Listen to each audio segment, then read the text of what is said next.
Hello again, folks. We're back with this wiper motor here. In the last video we got this working, but it did stop working and then we got it working again.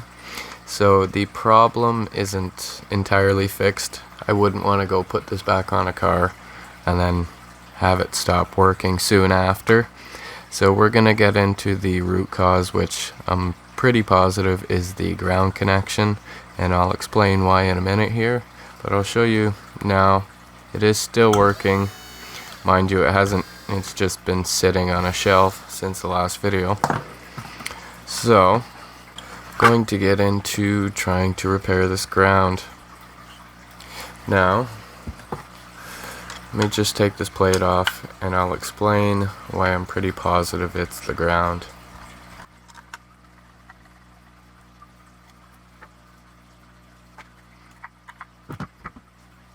Alrighty, so we got this thing taken apart, and if you look at this top cover plate, so as we know, we have our high speed and our low speed connection. I'm pretty sure in that exact order. So those are two positive 12 volt connections. These are just, I'm not even sure, I'm pretty sure they're referenced to ground. So one of them is actually referenced to the high speed, and then one of them is referenced to the low speed.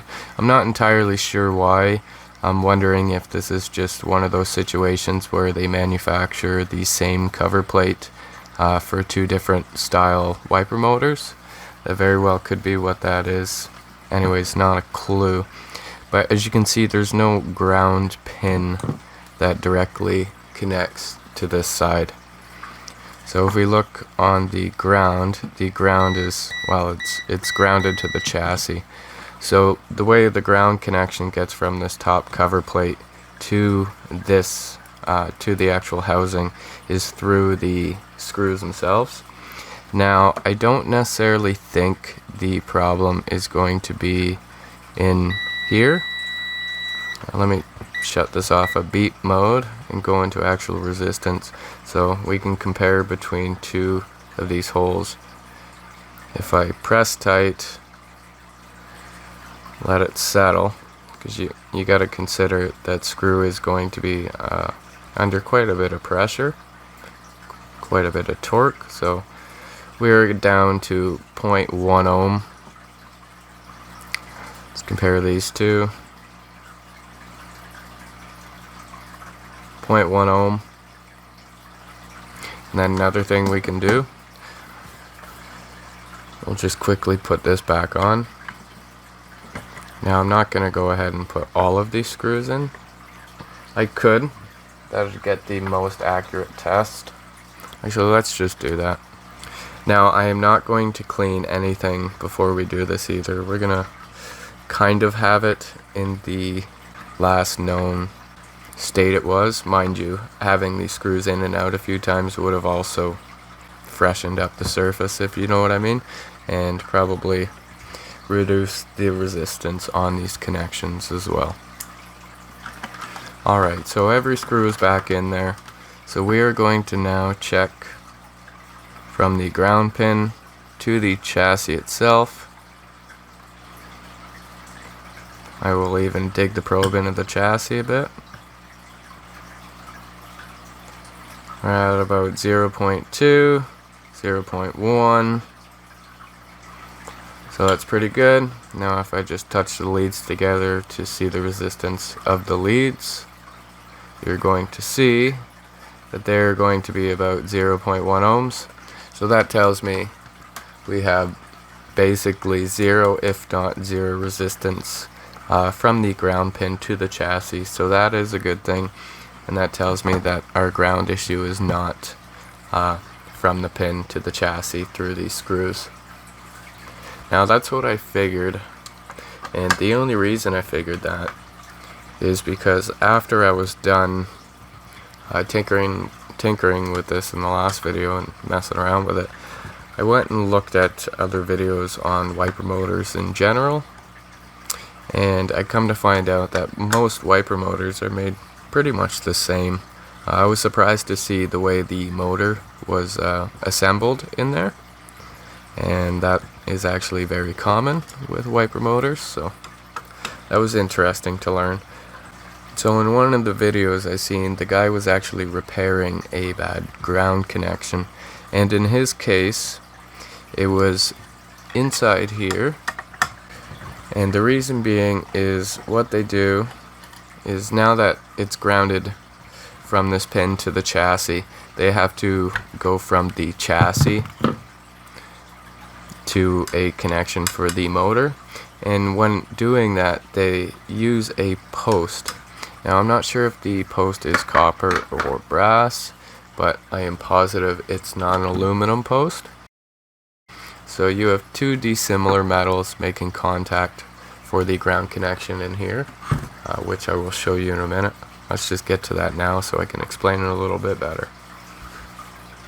Alright, so now that we have the case open, you can see we have our high and low speeds here, our positive 12 volts, and then we have our ground brush here.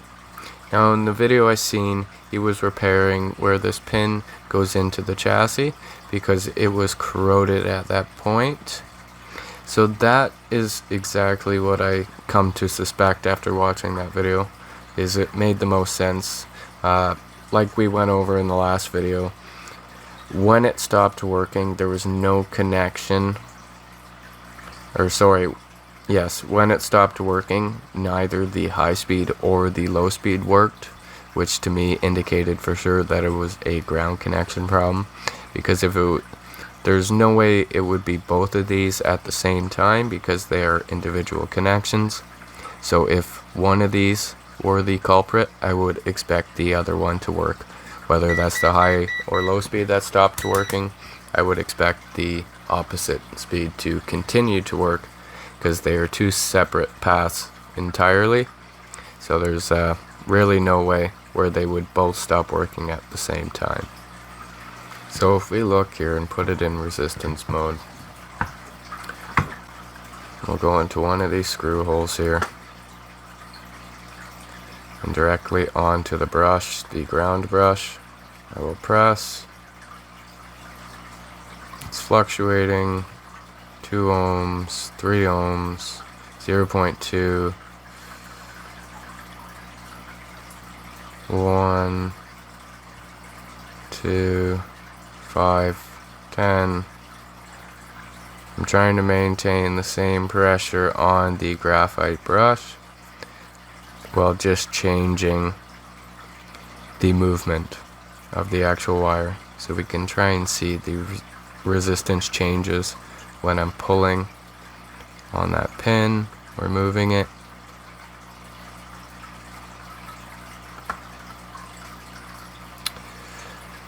So the interesting thing is, like, I would expect that to work just fine, like all the time.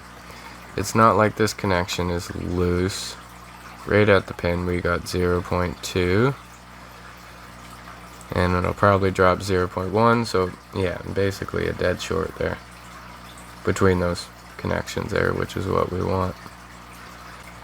So it's just interesting that it is the ground. It's still kind of confusing to me why that's happening. Like, yeah, it could be the connection here. Like, I've seen cases where the entire brush flex copper exposed. I don't know if there's a specific name for that. It looked fine even on the outside, but the resistance was bad across it. So let's just bypass the chassis and go directly from the pin to the brush, which I believe we did in the last video, but just for shits and giggles here. So it seems like all of our resistance that we've seen, even from that threaded hole, is still present here. Some jumps there, but it doesn't really jump when I'm moving it, so that tells me that those jumps are probably just error from these loose connections here. So, you know, I feel like I am getting nowhere with this because everything just seems fine. Yeah, these brushes all have the same thing going on here. 1 ohm, yada yada. Alright, so I'm really at a loss with this thing. Like, I would like to repair it and like fix the intermittent issue, because really in both these videos I haven't really done anything to it other than take it apart and try and diagnose it and put it back together, and then it works and then it doesn't. So really I think the best option here is going to be to stick it in my car and see if it works and see how long it works, or try and get this problem to occur again, because otherwise I'm not going to be able to diagnose it properly. And that's typically the problem with intermittent problems like this. So now I'm going to try and put this thing back together, which I kind of forget how I did it last time. Alright, so I managed to get the rotor back in, but then I remembered this part is hard as well, because it wants to spin. If you just hold that, hold the arm, because there is a spring on the shaft, so if I just hold the arm, it's going to want to spin and unwind, so you have to do this. So I am doing this funky move to hold the rotor shaft and the wiper arm to get this case on. I'm going to have to do it off camera, and there we go. Managed to get the outer case on.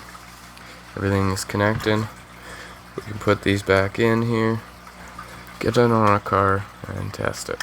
Alright, let's make sure we didn't break it even more. We will do the final assembly. Last time I'm taking this goddamn thing apart. Alright, so with it back together here, let's see what we got. I don't have any power hooked up. Let's get some power hooked up. Alright, let's see if it works.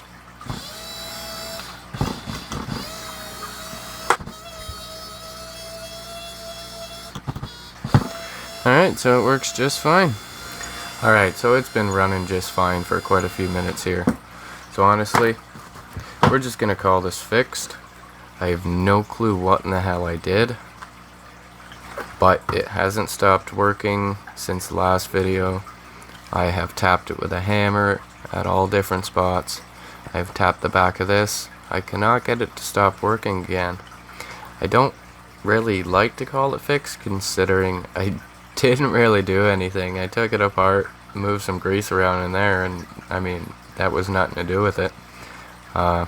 If anything, I just damaged the brushes a little bit, but I don't know, maybe there was a bad connection between the screws. Maybe after loosening them and tightening them a few times, it cleaned the contact surface and got contact again. I really do not know, but I would like to call it fixed. But like I said, there's really only one way to find out. I'm gonna have to put this back on the car and see how long it works for. And if it does fail, I will report back. But we're gonna call this fixed, folks. 0.1 ohms from ground. The ground pin to chassis.